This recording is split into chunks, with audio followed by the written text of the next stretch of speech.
तर नमस्कार मित्रांनो, पुन्हा तुमचं स्वागत आहे मनोज पाटील ब्लॉग या यूट्यूब चॅनलवरती। तर मित्रांनो, आज आहे 12 जानेवारी, राष्ट्रीय युवा दिवस, ज्याला विवेकानंद जयंती देखील म्हणतात। आणि त्या निमित्ताने आमच्या विवेकानंद विद्यालयात वार्षिक पारितोषिक वितरणाचा व एक व्याख्यानाचं आयोजन करण्यात आलेलं आहे। तर व्याख्याते आहेत माननीय श्री रमेश नत्तू महाजन सर, सचिव विवेकानंद शिक्षण प्रसारक मंडळ धरणगाव, तालुका धरणगाव, जिल्हा जळगाव। तर चला तर मग आमच्या विवेकानंद विद्यालयात सुंदर असं व्याख्यान ऐकण्यासाठी चला माझ्यासोबत।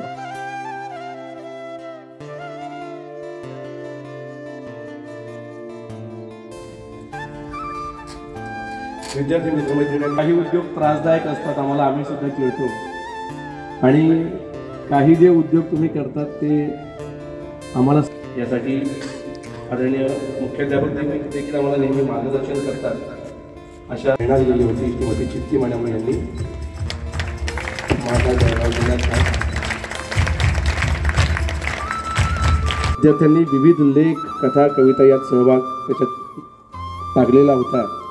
यासाठी आदरणीय भावे सरांनी सन्मान त्या ठिकाणी होणार आहे, तर मी या ठिकाणी आमंत्रित करतो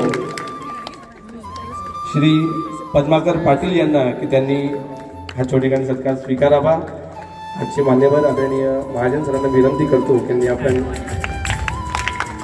भेट आपण त्यांना द्यावी।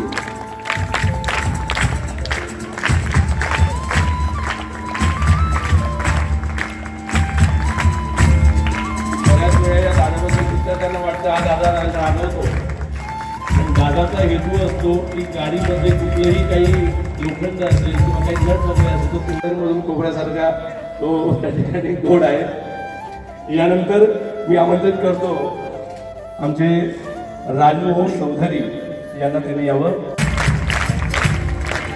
सावलीचा परिसर, तिथे फूल भांडार वगैरे असतं, वादग्रस्त प्रसंग येतात, पण एकही वाद न होता अतिशय सुरळीतपणे खडतर रस्त्यावर सुद्धा गाडी चालवणारं, खड्ड्यांच्या रस्त्यात गाडी चालवणारं हे व्यक्तिमत्व आदरणीय राजूदादा चौधरी। जोरदार टाळ्या दोघेही दादांसाठी। रास्ते अलग है लेकिन मंजिल है दोस्तों, विवेकानंद विद्यालय।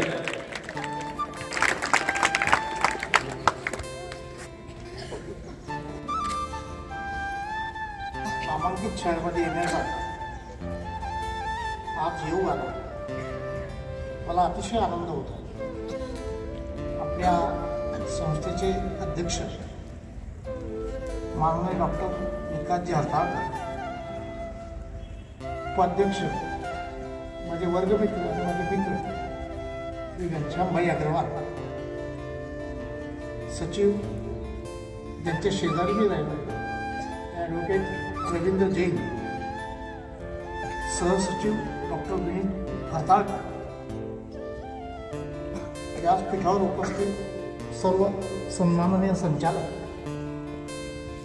या विद्यालयाचे प्रमुख ज्यांच्याशी माझा अनेक वर्षांपासूनचा स्नेह आहे, ते श्री नरेंद्र भावे सर, उपस्थित पालकवर्ग, शिक्षक बंधू भगिनी आणि विद्यार्थी मित्रमैत्रिणी, चोपड्याचं कुठलंही आमंत्रण आलं की सासरू वाशिनबाईला माहेरी आल्याचा जो आनंद असतो तो मला या ठिकाणी येताना होता। त्याचं कारण असं आहे की 1966 ते 1970 मी 2 वर्ष जिल्हा परिषद शाळेत होतो, मराठी शाळेत, आणि 3 वर्ष प्रताप विद्यालयामध्ये होतो। आणि त्या 3 वर्षामध्ये आपले उपाध्यक्ष श्री घनश्यामबाई, डॉक्टर मनोहर अग्रवाल, नंतर जे मुंबईला चार्टर्ड अकाउंटंट आहेत किशोर चौधरी, एक आमचे दिवंगत न्यायाधीश मित्र कैलासवासी संजय पाठक, या सगळ्या मित्रांचं माझ्यावर खूप ऋण आहे। त्याचं कारण असं आहे की माणूस ज्या वातावरणात राहतो, ज्या मित्रांमुळे वाहतो, त्याच्यावर काही संस्कार असतात. थोडाफार संस्कार घनश्यामबाईंचा व्यवहाराच्या बाबतीत माझ्यावर झाला की कुठलंही काम करताना व्यवहार कसा सांभाळावा. आणि तुम्हाला सांगतो, आम्ही 8वी 9वी 10वी बरोबर होतो, त्यावेळेला सुद्धा ते व्यवहारिक होते. आणि त्यांची स्मरणशक्ती इतकी तल्लक आहे की शालेय शिक्षण घेत असताना आमच्या वेळेला, आमच्या पिढीमध्ये डॉक्टर साहेब बाबुराव अर्नाळकर नावाचे एक रहस्यकथा होते. आणि त्या आमच्या पिढीला त्या बाबुराव अर्नाळकरांचं वेळ होतं पुस्तकं वाचायचं. तर घनश्यामबाईंनी मला आठवण दिली की तुला ते वाचनाचं खूप त्यावेळेला हे होतं. म्हणजे किती स्मरणशक्ती, आजच्या 50 वर्षापूर्वीची गोष्ट आहे ती, पण घनश्यामबाईंनी ती लक्षात ठेवली. दुसरा भाग असा की आता या ठिकाणी 2 हस्तलिखितांचं प्रकाशन झालं. त्या 2 हस्तलिखितांमध्ये ज्या विद्यार्थ्यांनी सहभाग घेतला आहे आणि ज्या शिक्षकांनी त्यांना प्रेरणा दिली आहे, त्या सगळ्यांचं मनपूर्वक मी अभिनंदन करतो. या ठिकाणी 2 वृद्ध सत्कार झाले. आपले अध्यक्ष आणि अत्यंत संवेदनशील मनाचं व्यक्तिमत्व माननीय डॉक्टर विकास हरताळकर यांनी 2 वाहन चालकांचा या ठिकाणी सत्कार केला आणि त्यांना रोख स्वरूपात काही बक्षीस दिले. म्हणजे मला विवेकानंदांची एक आठवण येते. स्वामी विवेकानंदांनी ज्या वेळेला जागतिक धर्म परिषदेमध्ये आपलं पहिलं व्याख्यान दिलं आणि ते जगभर गाजलं. काही लोकांनी असं म्हटलंय की जगाच्या नकाशावर हिंदुस्थान नावाचा एक देश आहे. हे त्यावेळेला जगाच्या लक्षात आलं ते त्या भाषणामुळे, असं काहींनी म्हटलंय. 3.5 मिनिटांचं भाषण आणि त्या 3.5 मिनिटांच्या भाषणामध्ये स्वामी विवेकानंदांनी जे विचार व्यक्त केले त्यामुळे ती सगळी सभा जी आहे 3.5 मिनिटांच्या भाषणाला 10 मिनिटांची टाळ्यांचा कडकडाट त्या सभेत झाला आणि सगळ्या लोकांना अतिशय आनंद झाला. आणि त्या भाषणानंतर काही दिवसांची गोष्ट आहे की विवेकानंदांची जिथे उतरण्याची व्यवस्था होती, आपण एखादा सेलिब्रिटी असला की त्याची जशी व्यवस्था असते तशी त्यांची व्यवस्था होती. ज्या ग्रस्ताच्या घरी व्यवस्था होती त्यांना रात्री थोडं जाणवलं की बेडरूम मध्ये काहीतरी हालचाल होते. ते आले, त्यांनी पाहिलं की विवेकानंद पलंगाच्या खाली बसून अश्रू राहतात. तर मला असं नवल वाटतं की व्यवस्थित काही कमी जास्त झालं असेल, माफी मागतो. तर विवेकानंद म्हटलं काही कमी पडलं, तुम्हाला काही त्रास झाला? मला नाही, तुम्ही बेडवर न झोपता खाली काय बसलं आणि लढता कशासाठी? तर विवेकानंदांनी असं म्हटलं, माझ्या अत्युच्च गौरवाच्या क्षणी मला माझ्या भारताच्या घोरपडपट्टीत राहणाऱ्या दीन दरिद्री गरीब माणसांची आठवण होती. आज त्याला खायला मिळालं असेल की नाही, त्याची रात्रीची भूक भागली असेल की नाही. आणि पुढचं विवेकानंदांचं वाक्य असं आहे की भारतातला कुत्रा जरी उपाशी राहिला तरी मला सुखाची झोप लागणार नाही. म्हणजे स्वतःच्या गौरवाच्या अत्युच्च क्षणी ज्या माणसाला या देशातल्या अत्यंत गरिबीमध्ये, दारिद्र्यामध्ये जीवन कंठणाऱ्या व्यक्तीची आठवण होते, तो खरा मोठा माणूस. आणि मी आज तुमच्या शाळेमध्ये उदाहरण पाहिलं. आपल्या शाळेत ते डॉक्टर असं म्हणाले मला, आपले तर सत्कार नेहमीच होत असतात, पण रात्रंदिवस सेवा देतात, अनेक अडथळ्यातनं वाट काढून आपल्याला सुखरूप पोचवतात, वेळेवर पोचवतात, अशा वाहन चालकांचाही सत्कार झाला पाहिजे. आणि तो त्यांनी इथं केला. आणि मला असं वाटतं ते आपल्या देशामध्ये फार मोठे IT क्षेत्रातले व्यक्तिमत्व आहे नारायण मूर्ती. या नारायण मूर्तीने एकदा सगळ्या अधिकाऱ्यांना एकत्र केलं त्यांच्या कंपनीतल्या, आणि त्या सगळ्या अधिकाऱ्यांना एक कागदाचं चिठ्ठी होती आणि सांगितलं की तुमच्या दररोज साफसफाईची कर्मचारी महिला ऑफिस साफ करतात, तुमच्या टेबलावर चहा पाण्याचा ग्लास आणून देते, तिचं नाव लिहा अनेकांना त्याचं नाव निघून जमलं, क्वचित लोकांनी तिचं नाव सांगितलं, नारायण तिथे सांगितलं. हे सगळं आपण कशासाठी करतो? तुम्हाला पगार मिळतात, बंगला झाला, गाडी झाला, सगळं तुमच्या व्यवस्था झाल्या, तुम्ही आता उच्च प्रतीचं जीवन जगताय. पण जी महिला तुमचं ऑफिस स्वच्छ करते, जी महिला तुमच्या टेबलावर कॉफीचा ग्लास, चहाचा ग्लास आणून देते, पाणी देते, तिचं नाव जर तुम्हाला आठवत नसेल तर सगळं कशासाठी करायचं? त्याचा उद्देश काय? तर बंधूंनो, या वाहन चालकांचा सत्कार होत असताना मला पुन्हा विवेकानंदांचं जीवन आठवलं. ते कलकत्त्यात होते. कलकत्त्यामध्ये घोडागाडी, ज्याला बग्गी म्हणतात, त्यांच्या काळामध्ये प्रचलित वाहन होतं. आज जसं आपण ऑटो रिक्षा वगैरे करतो, तर त्यावेळेला रिक्षा वगैरे काही नव्हतं, घोडागाडी होती. आणि त्या घोडागाडीतनं सगळे लोक प्रवास करायचे. आणि आपल्याला लहान मुलांची मनस्थिती माहिती असते, तुला काय व्हायचं? तर जे समोर दिसतं ते व्हायचं, जे आवडतं ते व्हायचं. विवेकानंदांना त्यांच्या वडिलांनी एकदा विचारलं, त्यांना घरी बिले म्हणत, मग बिले तुला पुढे काय व्हावं असं होतं? आता तो शालेय वयातला विद्यार्थी बग्गीतनं दररोज प्रवास करायचा, त्या गाडीवाल्याचा हेवा वाटायचा. त्याने सहज उत्तर दिलं, विवेकानंदांनी मला तो टांगेवाला व्हावा असं वाटतं. आता वडील प्रतिथयश वकील, कलकत्त्यामधलं एक मोठं प्रस्थ, सधन, अनेक भाषा येत होते, स्वतः विद्वान होते. संताप आला, अरे तू एवढ्या प्रतिष्ठित माणसाचा मुलगा आणि तुला बग्गीवाला व्हावं असं वाटतं, टांगेवाला व्हावं असं वाटतं. आता वडिलांचा एक, आत्ताच्या वडिलांचं थोडं कमी झालं, आमच्या वेळच्या वडिलांचं एक हे होतं, ताबडतोब शिक्षा करायचं, खाडकने मुस्काटात मार, डोळ्यात अश्रू आले. आणि ठरलंय अशा काही वेदना झाल्या तर मुलं स्वयंपाक घरात जाऊन आईला बिलगतात. बिले गेला, आईला बिलगला, डोळ्यात अश्रू होते. आईने विचारलं, बा काय झालं? काही वेळा मला बाबांनी विचारलं की तुला काय व्हायचं? आम्ही म्हटलं टांगेवाला व्हायचं. बाबांनी ताबडतोब शिक्षा दिली, काढ केली, मुस्काटात मारली आणि म्हणाले मला वाईट वाटलं. आईने मुलाला जवळ घेतलं. एका कीर्तनामध्ये मी ऐकलं होतं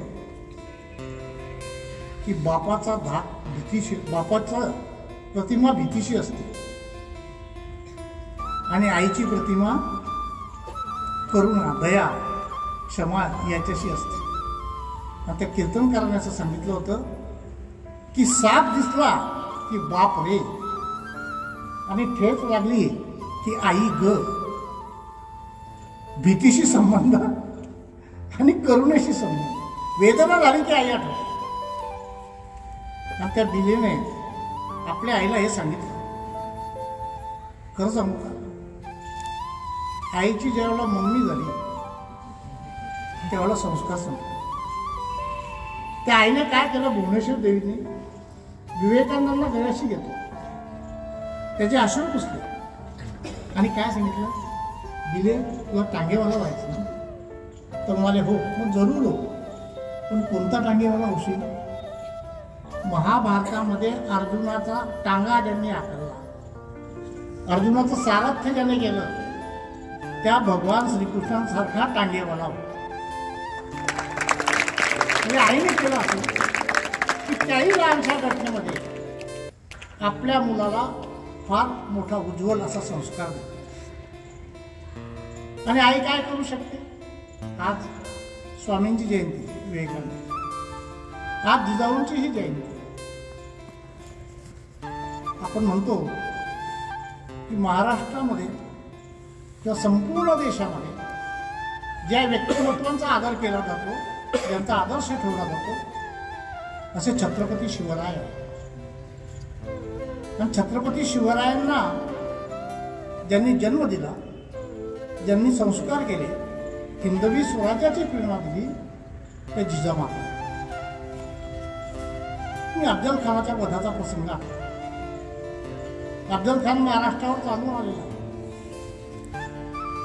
महाराष्ट्राचा बेचिराग करत अगदी तुळजाभवानीची मंदिर फोडत तो आक्रमक रीतीने महाराष्ट्रामध्ये आला आणि पहाड़ का चूहा मैं पकड़कर आपके सामने पेश करूंगा अशी ज्याची प्रतिज्ञा आहे, ज्याचा लौकिकच अत्यंत क्रूर करणं असेल, ज्याचा धिप्पाड देह 6.6 फुटाची उंची, 11 देहाचं स्वरूप, त्या मानाने शिवाजी महाराजांची अंगयष्टी खूपच किरकोळ. आणि शिवाजी महाराज जेव्हा का जाऊच्या रानामध्ये अफजल खानाला भेटायला जात आहेत, आपण कल्पना करू शकतो. ते महाराष्ट्रावर आलेलं खूप मोठं संकट होतं आणि त्या संकटाला सामोरे जाताना शिवाजी महाराजांची मनस्थिती काय असेल, आपल्या कर्तृत्वान पुत्राला या संकटाला सामोरं जावं लागतंय, त्या जिजामातेची मनस्थिती काय असेल. पण जिजामातेने आशीर्वाद दिले छत्रपतींनी, जा भेट. आणि काय सांगितलं, एक लक्षात घ्या, कर्तृत्वान मुलं घडायची असतील तर कर्तृत्वान आईची आवश्यकता असते. जिजामातेने शिवाजी महाराज सांगितलं, राजे जा बेटा.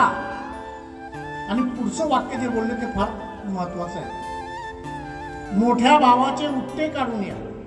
म्हणजे काय, विजापूरच्या दरबारात शहाजीराजे असताना शिवाजी राजांच्या मोठ्या भावाला अफजल खानाने कपटाने मारलं.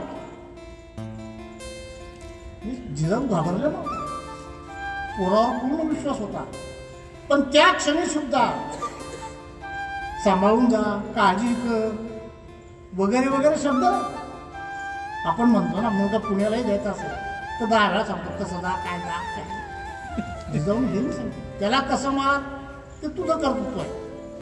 पण एक लक्षात घे, मोठ्या भावाचं उट्ट काढून म्हणजे काय, लक्षात ठेव, तुझ्या भावाचा याने अपघाताने कारस्थानाने मृत्यू घडून आणलाय, आता त्याचा बदला घेऊ. ही जिजाऊ आहे, हे विवेकानंद आहे. आणि या जिजाऊ आणि विवेकानंदांच्या जयंतीच्या दिवशी आपलं हे स्नेहसंमेलन मला अत्यंत आनंद होतो. एक तर चोपड्याला येण्याचा आनंद, नामांकित शाळा ज्यांनी उभी केली असं संचालक मंडळ आणि शिक्षक यांना भेटण्याचा आनंद, हा आनंद काही वेगळा आहे.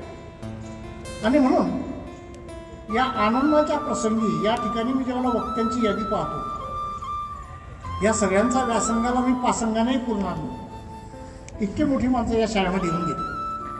मी छोट्या मोठ्या शिक्षण संस्थांमध्ये काम करतो, पण या सगळ्या कामात जे शिकायला मिळतं ते थोडंफार तुमच्यासमोर व्यक्त करावं असं माझा विचार आहे. आम्ही शिक्षण देतोय खरं आहे, आम्ही पोपट घडवतो हेही खरं, पण या शिक्षणामुळे समाज परिवर्तन किती होते. आम्ही शिकवलेले मुलं काय करतायत, आमच्या शिक्षणाचा समाजावर काय परिणाम होतो याचा आपण गंभीरपणे विचार केला. आता गेल्या 15-20 दिवसात वर्तमानपत्रात ज्या बातम्या आल्या त्या बातम्या पुरेशा बोलतात. मुलाने आई वडिलांना मारून टाकलं, आपल्या सुशिक्षित पत्नीने आपला छळ चालवला आहे, कोर्टामध्ये पैसे भरावे लागतात, याचा वैताग येऊन एक 1.5 तासाचा व्हिडिओ करून अतुल सुभाष नावाचा आर्टिफिशियल इंटेलिजन्स या कंपनीतला सगळ्यात वरिष्ठ अधिकारी आत्महत्या करतो. या सगळ्या घटना पाहिल्यानंतर माझ्या मनामध्ये असा विचार होतो की शिक्षण वाढलं, तथाकथित गुणवत्ता वाढली, समाज कुठे जातो. याचा समाजाला काय परिणाम होतो. आणि तो परिणाम असा आहे, मला नेहमी असं वाटतं की आम्ही सगळेजण, मी जरा जबाबदारीने बोलतो, मी शिक्षक होतो, खूप करिअरच्या मागे लागतो. आमच्या मुलाने काय व्हावं हे तो मुलगा ठरवत नाही, आमच्या मुलाने काय व्हावं हे आईवडील ठरवत. उसंत मिळत नाही. आणि मला या लहान मुलांची दया आहे, यांच्याविषयी मला करुणा वाटते. आता मुलं खेळायचे थांबले, आता उन्हाळ्याच्या सुट्टीमध्ये गल्ल्या गाजत नाही, उन्हाळ्याच्या सुट्टीत मुलं बाहेर निघत नाही. म्हणजे सुनील गावस्करचा एक किस्सा आहे. सुनील गावस्कर असं त्यांना एका मुलाखतीमध्ये प्रश्न असा विचारला, मला माहिती असेल नाव सगळ्यांना, सुनील गावस्कर भारताचा एकेकाचा दिग्गज क्रिकेटर, ओपनिंग बॅट्समन म्हणून जगात ज्याची ख्याती होती. त्याला प्रश्न असा विचारला की तुम्ही सगळे फटके मारता ते तुमच्या ग्राउंड लेवलचे फटके असतात. म्हणजे सुनील गावस्करचा लौकिक असा होता, ते उंचावरून कधी फटके मारायचे, त्यांचे सगळे फटके जमिनीला सलग असायचे. तर त्यांना एकाने विचारलं की तुम्ही सगळे फटके मारतात, तर तुमचे फटके जमिनीलगतच कसं काय जातात. तर त्यांनी सांगितलं की आम्ही गल्लीत क्रिकेट खेळायचो सुट्ट्यांमध्ये. आमच्या शेजारी बाळासाहेब ठाकरेंचं घर होतं, आणि फटका वरून मारला आणि बाळासाहेबांच्या खिडकीचं काचेचं तावडण तुटलं तर आमचं काय होईल याची आम्हाला भीती वाटायची. आणि म्हणून तिथंच सवय झाली की सगळे फटके मारायचे ते ग्राउंड लेवलला मारायचे. अशी त्यावेळची परिस्थिती होती. घडले मुलं वातावरणामुळे घडले. आता वातावरणामुळे घडतील का, मी प्रश्नचिन्ह उपस्थित करतो. करिअर म्हणजे किती लहानपणापासून करिअरचा किडा आपल्या डोक्यात शिरतोय. मी पुण्याला गेलो होतो, एका मित्राकडे जायचं होतं, सोसायटीत घर होतं, त्याच्या दारावरची बेल वाजवली आणि शेजारी दुसऱ्या घराच्या दाराबाहेर एक दुसरी तिसरीतला मुलगा दप्तर घेऊन रडत उभा होता.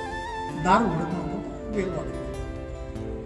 मित्राने दार उघडलं, ये मी म्हटलं मी येतो घरात. पण मला एक सांगलं, हा मुलगा दप्तर गळ्यात अडकवलं आहे, रडतोय, आणि घरात त्याला कोणी दार उघडत नाही, असं कसं काय. म्हणाले तो दुसरा आला ना परीक्षेत. आईवडिलांची अपेक्षा पहिली होती, यानं पहिला आला पाहिजे, हा दुसरा आला म्हणून आईवडील याचं घराचं दार याच्यासाठी उघडत नाही. म्हणून किती शोकांतिक आहे की दुसरीतला तिसरीतला मुलगा पहिला यावा म्हणून आईवडील जर त्याला ही शिक्षा करत असतील तर शिक्षक असलो तरी मी म्हणेल की करिअर गेलं खड्ड्यात. तुम्ही त्या मुलावर ठीक आहे पहिला येणार नाही, दुसरा येईल, कमी टक्के मिळतील, पण त्याच्यासाठी आई वडिलांनी आपलं प्रेम आठवायचं, हे कुठलं करिअर. आणि म्हणून मला नेहमी असं वाटतं की मुलांना जे व्हायचं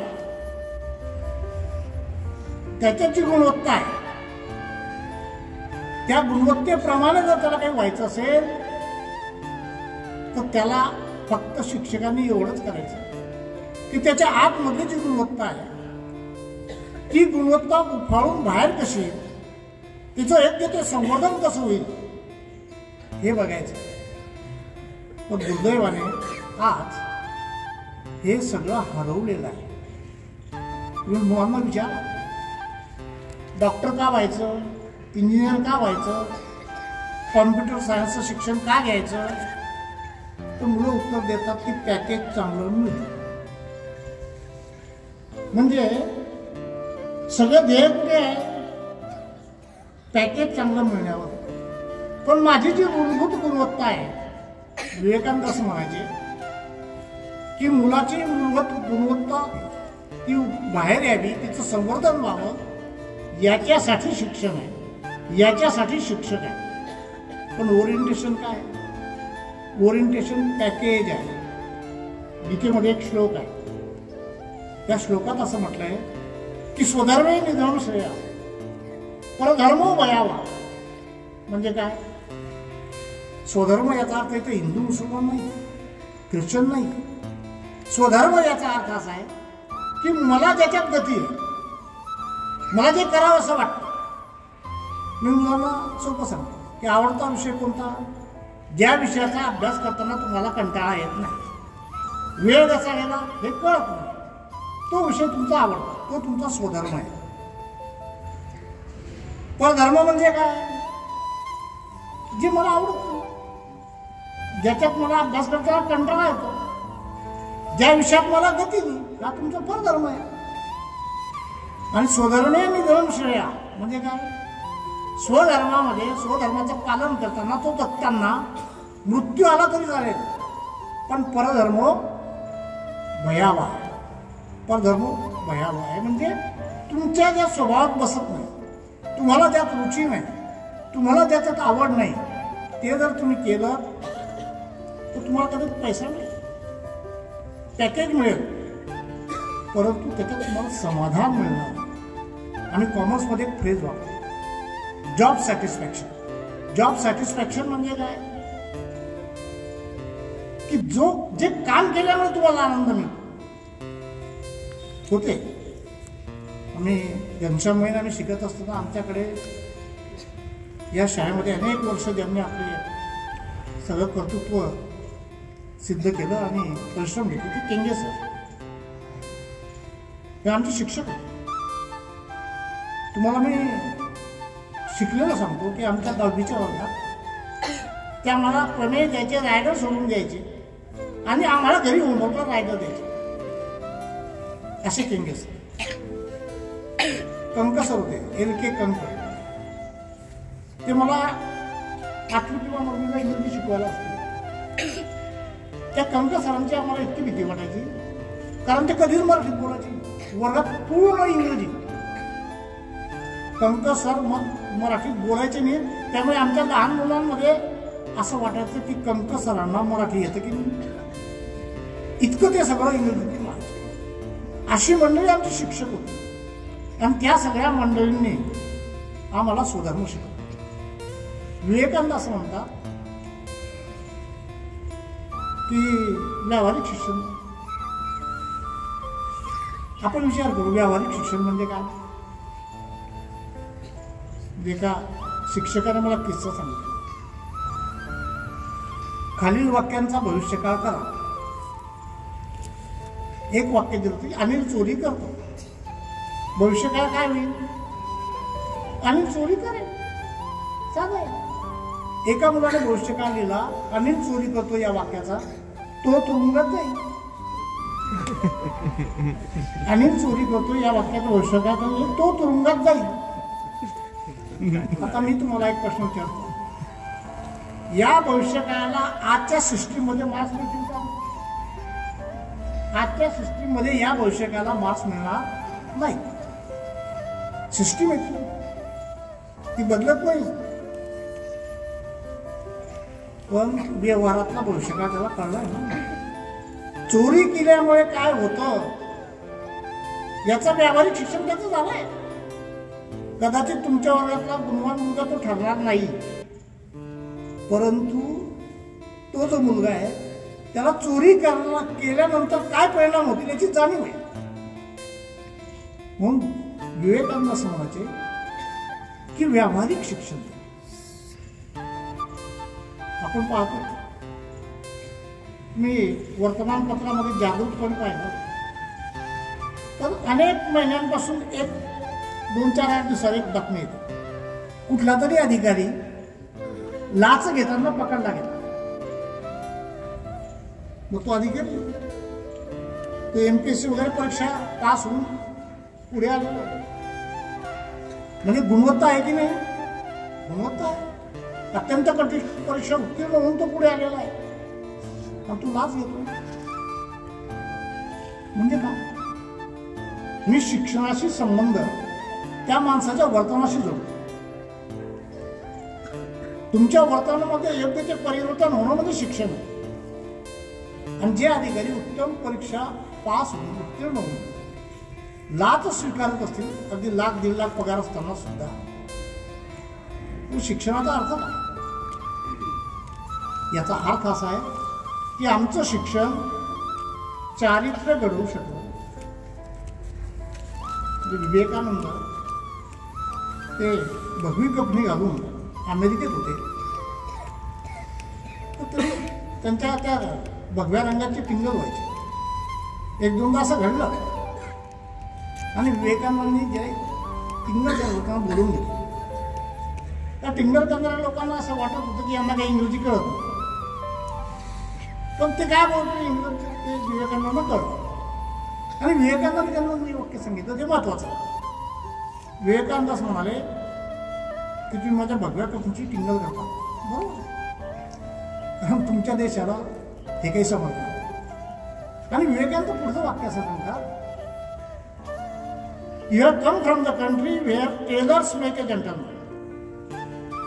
तुम्ही अशा देशात आला की सज्जन सभ्य माणूस निर्माण करणे कोणाच्या हातात आहे? टेलरच्या हातात. उत्तम कोट, टाय, पॅन्ट, शर्ट हे सगळं केलं आणि तुम्ही ते घातलं की तुम्हाला असं वाटतं की आम्ही आता जेंटलमन झालो. You have come from the country where tailors make a gentleman. आणि विवेकानंद पुढे असं म्हणतात की I have come from the country where character makes a gentleman. मी अशा देशात आला की या देशामध्ये सभ्य आणि सज्जन माणसं निर्माण करणं हे टेलरचं काम. मी अशा देशात आलो आहे की सभ्य माणसं ओळखली जातात त्यांच्या चारित्र्यामुळे. चारित्र्य तमतो तपतो तमास हरतो कोणी महात्मा जन न धरते त्याचे हृदयातील सिंहासन, असे कवित्री हो. चारित्र्य म्हणजे काय? तर चारित्र्य याचा अर्थ असा आहे तुमच्या जीवनातल्या मूलभूत जीवन मूल्यांशी तुमची असलेली बांधिलकी. आपल्याकडे दुर्दैवाने चारित्र्य म्हणजे स्त्री पुरुष संबंध एवढाच अर्थ घेतला, पण असं नाही. अनेक गोष्टींचा त्याच्याशी संबंध आहे. चारित्र्याचा व्यापक अर्थ घेतला तर इथल्या देशाच्या जीवन मूल्यांशी तुमच्या व्यक्तिमत्वाची असलेली बांधिलकी, त्याला चारित्र्य म्हणतात. आपण असा विचार करतोय की जेंटलमन खूप आहे, कॅरेक्टरचं काय? तुकाराम तर बारबंदी घालत होते, संत तुकाराम, आणि घराघरात तुकाराम गाथा वाचलं जातं. आचार्य तर म्हणायचे ज्याच्या घरी नसेल गाथा त्याच्या कमरेत घाला गाथा, हे आचार्य तर म्हणायचे. कारण का? तर 4 वेद आहेत. तुकाराम गाथेला आपण 5वा वेद म्हणतो. ज्ञानेश्वरीने काय? ज्ञानेश्वरी नावाचा ग्रंथ निर्माण केला. समाजाने उपेक्षा केली, दारोदारी भिक्षा मागावी लागली. सोसायटी DINK डिंक सोसायटी म्हटलं. डिंक सोसायटी म्हणजे काय मला कळलं ना. तो म्हणाले या सोसायटीचं नाव डिंक सोसायटी म्हणजे डबल इन्कम नो किड. दोघं नवरा ही डिंक सोसायटी. मला सांगा आता या डिंक सोसायटीत पिंक टाकायचं काय, करायचं काय? हे सगळे प्रश्न आहेत तुमच्या पुढे, माझ्या पुढे, सन्मानाने व्यासपीठापुढे. या सगळ्या प्रश्नांना उत्तर आपण शोधायचे. आणि म्हणून समजदारी, सहिष्णुता, दुसऱ्याचं ऐकून घेणं, आपल्यापेक्षा वयाने मोठे आहेत, अनुभवाने मोठे आहेत, त्यांचा आदर करणं, या सगळ्या गोष्टी हळूहळू लोप पावत आहेत. मुलाची अभिजात गुणवत्ता शोधण्यात आम्ही अपयशी होतो. आम्ही त्याच्यावर निराळ्या प्रकारे उत्तम आर्थिक पॅकेज आणून करिअर लागतोय. या सगळ्यांमध्ये ही जी नवी पिढी, फार वर्षांपूर्वी ज्या वेळेला दप्तराचं ओझं वाढलं त्यावेळेला कवी कुसुमाग्रजांनी एक प्रतिक्रिया दिली होती. मुलांच्या पाठीवर त्या दप्तराचं ओझं पाहून मला असं वाटतं कोणीतरी फुलपाखराच्या पाठीवर वरवंटा ठेवला. फुलपाखराच्या पाठीवर वरवंटा ठेवला आहे किमान आपण सगळेजण असा विचार करू, या सगळ्या प्रश्नांना उत्तर आपल्याला शोधायचे. कृपा करून मी प्रश्न निर्माण केले याचा अर्थ मी विद्वान आहे. मी पहिल्यांदा सांगितलं, इथं आलेले सगळे विद्वान व्यक्ती आहेत, त्यांच्या व्यासंगाच्या पासंगाला मी पुरणार नाही. पण या सगळ्या प्रश्नांना आपल्याला उत्तर शोधायचे, एकमेकांना समजून घ्यायचं.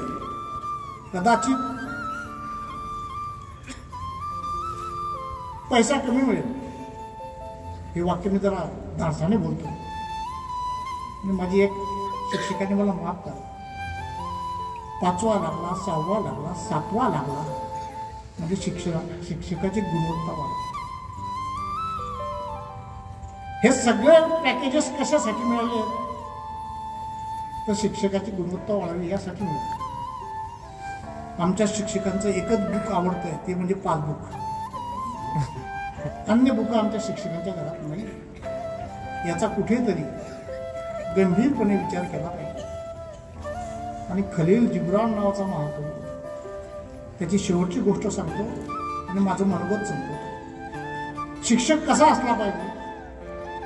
तर खलील जिब्रान विद्यार्थी असताना लहान होता, या मुलाच्या शिक्षकाने वर्गात प्रश्न विचारला, मुलांनो सांगा, जगातला सगळ्यात दुःखी प्राणी कोणता? एक 7-8 वर्षाचा मुलगा भीत त्याने बोट वरती केलं. मी सांगू गुरुजी? शिक्षकाने सांग, जगातला सगळ्यात दुःखी प्राणी कोणता? त्या मुलाने उत्तर दिलं, म्हणाले मासा. म्हणाले का? की मला जगातले सगळे प्राणी रडतात, त्यांचे अश्रू जगाला दिसतात. मासा पाण्यात राहतो, तो रडतो, त्याचे अश्रू कोणालाही दिसत नाही. त्या शिक्षकाने त्या मुलाला गळ्याशी लावलं आणि बेटा, उद्याचा तू महाकवी आहेस. ही गुणवत्ता ओळखण्याची क्षमता जी आहे, आणि तो खरंच महाकवी झाला, की ज्याला इतकं लहानपणी कळतं की जगातला सगळ्यात दुःखी प्राणी मासा आहे, कारण तो पाण्यात राहतो, त्याचे अश्रू कोणाला दिसत नाही. ज्याचे अश्रूही कोणाला दिसत नाही, त्याचं रडणं कोण समजून घेणार? तो महाकवी. त्याला संवेदना आहे, त्याची क्षमता आहे जगातलं दुःख ओळखण्याची. बंधूंनो, हे सगळं जे मी सांगतोय, मला हे माहिती आहे, मी अकॅडमिशियन नाही, मी प्राध्यापक असलो तरी मी एका गोष्टीशी बांधलेलो, या समाजाची वेदना, या समाजाचं दुःख, या समाजाची संवेदना, याच्याशी मी बांधलो. आणि त्या बांधल्यापोटी मी जे बोललो ते बोललो. आपण सगळ्यांनी मला बोलवलं, माझा गौरव केला, त्याबद्दल आपल्या सगळ्यांचं मनपूर्वक धन्यवाद देतो. माझे 2 शब्द संपले. जय हिंद, जय हिंद.